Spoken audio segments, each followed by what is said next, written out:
Shalom Adonai. A paz do Senhor a todos. Fazendo mais este devocional para nós meditarmos na poderosa palavra de Deus. Eu quero só deixar dois assuntos importantes aqui para nós. Deus deixou para o ser humano, nós temos 5 sentidos que Deus deixou para nós, né? São visão, audição, paladar, olfato e o tato. Então são 5, né? São os 5 sentidos do homem: visão, audição, olfato, o paladar e o tato. Deus deixou, todo ser humano tem esses 5 sentidos que Deus deixou para nós. Graças a Deus por isso. Mas dentro desses 5 sentidos eu quero deixar aqui também que existem 8 portas de entrada para nós pecarmos. 8 portas de pecado que nos leva a pecar. 8 portas de entrada que nos leva a pecar contra Deus. Então são elas: visão, mente, ouvido, paladar, as mãos, que é o tato, os pés, o coração e a mente e os nossos órgãos genitais. Então essas 8 portas de entrada são perigosíssimas para a entrada do pecado. Eu vou deixar um versículo, se encontra em Eclesiastes, capítulo 5, versículo 1. Diz assim a palavra de Deus. Eclesiastes, o grande sábio Salomão escrevendo, livro de Eclesiastes, capítulo 5, versículo 1. Guarda o teu pé quando entrares na casa de Deus. Chega-te para ouvir, que é melhor do que oferecer sacrifício de tolos, pois não sabem que fazem mal. Versículo 2.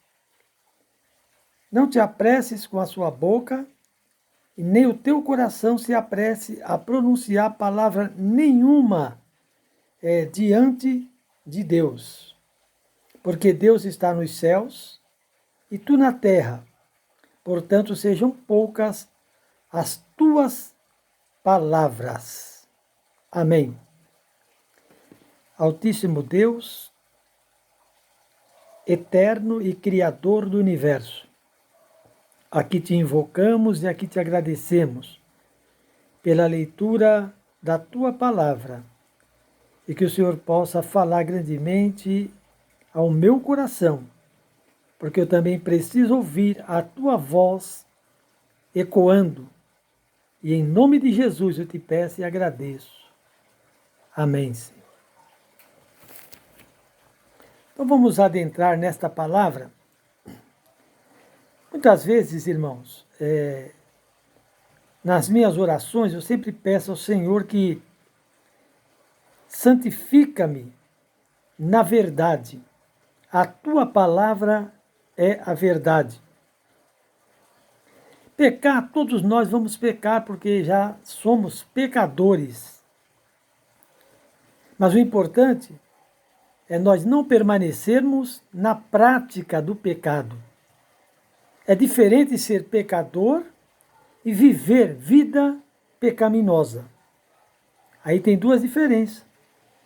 O pecador, que tem Cristo como seu Salvador, e que quando ele peca, ele se arrepende e ele recebe a justificação através de Cristo Jesus, que nos concede esta graça de perdoar. E existe aquele que peca e vive na prática do pecado e não se arrepende daquilo que cometeu. Ora, então esse aí é diferente de nós. Vamos falar um pouco sobre as 8 portas de entrada para o pecado? Primeiro, os olhos, a visão. No jardim, quando Deus fez o homem no jardim do Éden, a Bíblia diz que e formou Deus o jardim do Éden e colocou o homem no jardim, no meio do Éden. Aí diz a Bíblia Sagrada que os irmãos conhecem bem a história. Eu vou detalhar para ganhar tempo. A Bíblia diz que a serpente, o inimigo, na teofania, né? Ele adentrou, incorporou, eu não sei como é que explica isso aí, e a serpente enganou Eva. E a Bíblia diz que Eva, ambos, viu que a árvore era boa, e viu que a árvore era boa para se comer, e comeu e deu também ao seu marido. Primeiro, ele viu. Então, já foi uma porta que se abriu. Quantas vezes eu e você olhamos, admiramos e acabamos fazendo algo que não é para fazer porque olhamos e desejamos. Então nós temos que policiar os nossos olhos, pedir graça de Deus para nós não cairmos pela porta da visão. Os nossos olhos, irmão, é um perigo. O salmista Davi disse: não porei diante dos meus olhos coisas más, ou coisa mal. Por quê? Porque através dos olhos nós cobiçamos. E quando cobiçamos, se não repreendermos na hora, aquilo desce para dentro do nosso coração e acabamos consumando algo que não era para ter consumado. Então nós vamos, nesta tarde, policiar os nossos olhos e pedir para Deus: unja, Senhor, os meus olhos com colírio, para que eu veja as tuas maravilhas. Olhar não é pecado, admirar não é pecado, o pecado é cobiçar aquilo que não é nosso. Cobiçar a casa do vizinho, cobiçar a mulher do próximo, desejar ter aquilo que é do outro, desejar ter aquilo que é do outro irmão, desejar aquilo que não é nosso. Então, nossos olhos é a primeira porta para a abertura para que nós pequemos e perdemos a presença de Deus, a bênção de Deus na nossa vida. Mas vamos continuando. Segunda porta, a boca. Ele disse assim, que é para nós falar menos e ouvir mais. Deus deu para nós só uma boca, porque é para falar pouco, e 2 ouvidos, porque é para ouvir mais. O apóstolo Paulo, escrevendo a Timóteo, ele diz bem claro para Timóteo: é melhor ouvir do que falar. Então nós temos que ouvir mais e falar menos. Porque a boca é uma porta também que nos leva ao fracasso. Tem pessoas que se gabam de tanta coisa e não tem nada. Promete tanta coisa e não cumpre nada. Fala tanta coisa e acaba não fazendo nada do que falou. Fala até pelos cotovelos. Fala de irmão, fala da irmã, fala do pastor da sua igreja, só não fala, acho que só dele mesmo, mas às vezes fala até de Deus, fala até do patrão, fala do presidente, fala da luta, fala da prova. Irmão, vamos falar da graça de Deus, falar que Cristo cura, que Cristo batiza, que Cristo renova e que Cristo transforma. A Bíblia diz que a nossa boca é para adorar a Deus, bendizer a Deus. Então nós temos que policiar os nossos lábios. O salmista Davi disse: põe uma trava, Senhor, na minha boca, para não pecar contra ti. O grande perigo, primeiro, os olhos. Segundo, a boca. A palavra de Deus diz que a boca fala do que o coração está cheio. E como é que, se nosso coração está cheio de palavrões, às vezes soltamos palavrões, não, Tem problema não, um palavrãozinho aqui, um palavrãozinho lá. Tem crentes, irmão, que na igreja é uma bênção, mas em casa fala coisas que até ele mesmo duvida. Xinga os filhos de tantas coisas que eu não vou citar aqui porque não é bom. Às vezes amaldiçoa até o filho, xinga a filha, xinga o marido, fala palavrão, no serviço não respeita ninguém, fala coisas, conta piada, lorotas, dá risada da desgraça dos outros, tudo pela boca, é uma porta de entrada para o pecado. Vamos dizer como Davi, Senhor, põe uma trava na minha boca para eu não pecar contra ti. Vamos ouvir mais e falar menos. Quanto menos falarmos, mais o Senhor vai nos abençoar. Vamos usar a nossa boca para bem dizer. A palavra de Deus diz que de uma mesma fonte não pode sair águas doces e águas amargas. Como estão os seus lábios? Capítulo 6 do livro do profeta Isaías diz que ele viu a glória. E diz, ai de mim, Senhor, que vou perecendo, porque sou homem de boca suja, lábios impuros, e habito no meio de um povo de impuros lábios. Serafim vai, toca com a tenaz nos lábios dele e purifica. Depois que os seus lábios é purificado, a iniquidade é tirada, aí ele diz, eis-me aqui, Senhor, envia-me a mim. Irmão, vamos guardar os nossos lábios. Parar de falar dos irmãos, parar de criticar, falar mal do seu vizinho, da sua vizinha, dos irmãos, do seu patrão, dos seus amigos de escola, de serviço. Vamos guardar os nossos lábios. Nossa boca também tem que ser santificada. A palavra santo é separado. Vamos separar nossos lábios para falarmos das grandezas de Deus, para falarmos que Jesus nos transformou, para falarmos que Jesus nos resgatou, para falarmos que Jesus é bom e que a sua misericórdia dura para sempre. Aleluias! Então a primeira porta de entrada para o pecado, os olhos. A segunda porta, a boca. Terceira porta, os ouvidos. Tem crente que gosta de ouvir coisas ruins, fica emprestando o ouvido para ouvir aquilo que não edifica. E a Bíblia é bem clara, que não saia da vossa boca nenhuma palavra torpe, só a que traz edificação. Nossos ouvidos, irmão, são para ouvir a voz do Espírito Santo. Nós temos que ter a sensibilidade de ouvir a voz de Deus falar conosco. Às vezes nós ouvimos o homem, ouvimos piadas, ouvimos músicas que não condiz com as escrituras, ouvimos coisas que não traz edificação, ouvimos tantas coisas hereges que entram dentro de nós e contaminam o nosso corpo e deixamos de ouvir aquilo que Deus fala para nós. O que Deus está falando para nós?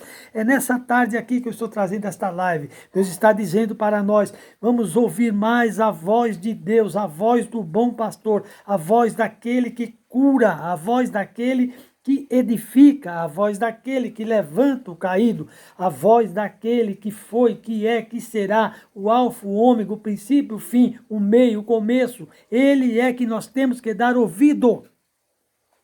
Aleluia! Muitas vezes achamos bonito. Nossa, aquele irmão falou um negócio lá, eu gostei. Não. Nós temos que emprestar os nossos ouvidos para ouvir coisas boas, notícias boas. Evangelho é notícias boas, é boas notícias. Evangelho é boas notícias. Nós não queremos ouvir coisas ruins, coisas que não edificam, deixa para lá. Nós queremos ouvir aquilo que traz a edificação para o corpo de Cristo. Às vezes a irmã vai na sua casa, o irmão, irmã, eu vim aqui falar que aquele culto de ontem foi assim, assim, assado, falando mal. Não empresta o seu ouvido para ouvir mexerico. Essas mexeriqueiras, essas irmãs que não têm o que fazer, esses irmãos que não têm o que fazer, que andam de casa em casa, fazendo fofoca, falando mal do culto de ontem, de hoje, e a irmãzinha que se diz que é santa, usa coque, vestida até embaixo, cabelão, emprestando o ouvido para ouvir mexerico dessas irmãs que não têm o que fazer, desses irmãos que não têm o que fazer, desses pastores que criticam as outras igrejas. Irmão, vamos ouvir coisas boas, coisas que edificam, coisas que nos deixam alegre, coisas que nos levantam, coisas que faz de nós triunfar, coisas que nos alegram, coisas que fortalecem o nosso espírito. Oh, aleluias! Vamos parar de ouvir besteira. Estou até pensando em fazer uma plaquinha, colocar em casa. Bem-vindo a esta casa. Se veio para falar dos outros, por favor, se retire. Aleluia! Glórias a Deus. Nós vamos continuando. Segundo, a mente. Porque quando você olha, você ouve. Você cobiça, você ouve. Ouvindo, aí você fala. Falando, a sua mente já capita. Salmista Davi, ele olhou Betseba, que estava tomando banho na varanda. Ele tinha que estar na guerra, porque o lugar de rei era na guerra naquele tempo. Os reis acompanhavam. Ele mandou o povo ir e ele ficou. Ele foi passear na varanda e viu Betseba de longe. Logo ele pensou, opa, de quem é essa mulher? Aí mandou chamar. E os irmãos conhecem o processo que ele passou. Pegou Betseba, engravidou, depois o filho morreu. Ele mandou Urias para a batalha. E lá os irmãos conhecem bem a história. Na frente da batalha, escreveu a cartinha, recuaram. O adversário avançou, matou ele. E ele morreu. E Urias ali achava que não ia ser descoberto, mas a capa sempre cai, porque Deus levantou Natan, e Natan foi lá, contou uma parábola, e ele todo, naquela que achava que ninguém ia descobrir, ele todo poposo, ele achava que era o bambambam, bam, bam, e aí Natan disse assim, contou a parábola, e disse, esse homem é digno de morte. Natan olhou para ele e disse, esse homem é você. Ele caiu nos pés de Deus e pediu perdão. Confessou o seu pecado no Salmo 51. Salmo 32, ele também relata isto. Então, que nós possamos vigiar, policiar nossos órgãos, nossos sentidos e as portas que nos levam à perdição. Deus não te chamou para perder, Deus te chamou para ser triunfante, Deus te chamou para ser cheio da graça de Deus, renovado, transformado. Por isso o apóstolo Paulo diz, renovai-vos pela renovação da vossa mente. A nossa mente tem que ser renovada. E como é que renova a mente? É orando, é meditando na palavra de Deus, jejuando e consagrando. Crente fala, mas a palavra mata, a letra não mata. O que mata era a letra da lei. Essa letra edifica, essa letra levanta, essa letra é o poder de Deus para a salvação daquele que crê. Não vamos nessa de que não pode ler, não. Quem não lê é enganado. Nós vamos continuar lendo e meditando. A palavra de Deus é para ser meditada. Josué disse antes, medita na sua lei, de dia e de noite, para ter o cuidado em fazer tudo quanto nela está escrito. Não te mandei eu? Esforça-te. Aleluia. Glória a Deus. As mãos. As mãos é um perigo. Tem crente que, às vezes, mexe naquilo que não é para mexer. Põe a mão onde não é para colocar. E os pés, entra em lugares que não é para entrar. Pise em lugares que não é para pisar, irmão. Guarda o teu pé quando entrares na casa de Deus. Nossos pés têm que ser santificados, nossas mãos têm que ser santificadas. O que você está fazendo com as suas mãos? Aonde você está usando as suas mãos? Nossas mãos foram feitas para orar pelo enfermo, enfermo ser curado. Nossas mãos foram feitas para orar. Mão é símbolo de autoridade. Mão é símbolo de poder na Bíblia. Quando Ur e Arão levantavam as mãos de Moisés, diz que Moisés prevalecia. Quando soltava, Moisés perdia a batalha. Por quê? Mãos é símbolo de vitória. Consagre as tuas mãos nesta tarde e diga, Jesus, eu quero que as minhas mãos, aonde eu colocar, tudo seja abençoado para a glória do teu nome. Oh, aleluia! Vamos santificar os olhos, vamos santificar a boca, vamos santificar os ouvidos, santificar as mãos, santificar os pés e santificar os nossos corações. A Bíblia diz que do coração vêm os maus pensamentos. Alguém pode dizer, mas o coração é uma bomba de bombear sangue, né? Quando Deus fala, filho meu, dai-me o teu coração. Nós sabemos que o coração não pensa, é uma bomba mesmo. Ela tem o pericárdio, que são as bolsas d'água que ficam em volta. Pericárdio chama. Que é para quando a gente está muito tenso, aquela água é tipo para refrigerar o coração. Chama pericárdio, né? Que até que quando Jesus estava na cruz do Calvário ali, que o soldado romano cravou a lança, diz que saiu sangue e saiu água. Saiu sangue porque cortou a carne, saiu água porque rasgou o pericárdio, que é uma membrana d'água que fica em torno do coração, para refrescar quando a densidade do corpo é muito grande. Então, nós vamos aí, guarda o teu coração para não pecar. Filho meu, dai-me o teu coração para não pecar contra mim. A Bíblia diz que nós devemos amar o Senhor de toda a nossa alma e todo o nosso entendimento. Quando ele fala de coração, ele fala da consciência, porque a nossa consciência, ela é pecaminosa, ela nos faz pecar. Mas quando começamos a orar e buscar a Deus, Deus nos concede graça e renova a nossa mente e renova o nosso coração. O salmista Davi, num dos seus salmos, ele diz: escondi, Senhor, a tua palavra no meu coração para não pecar contra ti. É uma porta que se abre para pecar, porque o nosso coração é sensível. Muitas pessoas dizem assim: eu sou mole de coração. Eu não suportei, Senhor. Peça a graça de Deus para suportar. Ninguém é santo totalmente, irmão. Eu não sou santo. Eu tenho minhas falhas, meus pecados, meus defeitos. Mas quando eu sei que uma coisa está me apertando, me apunhalando, tentando me derrubar, eu vou para os pés de Cristo. E quando eu chego na cruz do Calvário, Deus olha para o céu e diz: olha aí, o meu filho morreu por ele. E ele está perdoado em nome de Jesus. Não há pecado que Deus não perdoa, irmão. Deus perdoa todos os pecados. O único pecado que Deus não perdoa é a blasfêmia contra o Espírito Santo. Mas se você está tendo graça de Deus, de se arrepender com aquilo que você faz, é sinal que você ainda tem Deus e tem o Espírito Santo dentro de você. O salmista, quando pecou, ele disse: Senhor, não retires de mim o teu Espírito Santo, coloque em mim a alegria da salvação, porque quando nós perdemos a alegria da salvação, para nós nada mais tem sentido. Mas eu tenho certeza que você aí do outro lado tem convicção de que Deus te chamou para uma soberana vocação. Aleluias! Oh, glória a Deus! E por último, os órgãos genitais. Caindo em todos esses erros, das 8 portas, das 7 portas, que nós abrimos às vezes brecha para o pecado entrar, vem essa agora aí dos órgãos genitais, que é a 8ª. Aí nós acabamos praticando o que não é para praticar. Tanta poligamia, tanto adultério, tanta prostituição dentro do globo geral. Não vou dizer dentro das igrejas não, porque isso está geral. É homem traindo mulher, mulher traindo homem, e acha que isso é normal. Não. Deus deixou uma para cada um. E um para cada uma. Tem esse negócio de troca de parceiro, não. Isso não existe biblicamente. Mas eu sou homem. Jesus foi tentado em tudo, mas não cedeu à tentação. Mas ele era Deus, mas estava 100% homem. Tudo que nós passamos, ele passou, mas ele não deixou ser tentado por nada. A Bíblia diz que ele foi vencedor em tudo. A Bíblia diz: no mundo tereis aflição, mas tende bom ânimo, porque eu venci o mundo. Jesus venceu o mundo. E se eu estou em Cristo, eu tenho graça de Deus para vencer todas as tentações. A Bíblia diz que não vem tentação sobre nós, senão humana, mas poderoso é o Senhor para dar, junto com a tentação, também o escape. Aleluia. Então, que esta palavra fique guardado na tábua do seu e do meu coração. Guarda o teu pé, guarda os teus olhos, guarda a tua boca, guarda o teu coração, guarda a tua mente.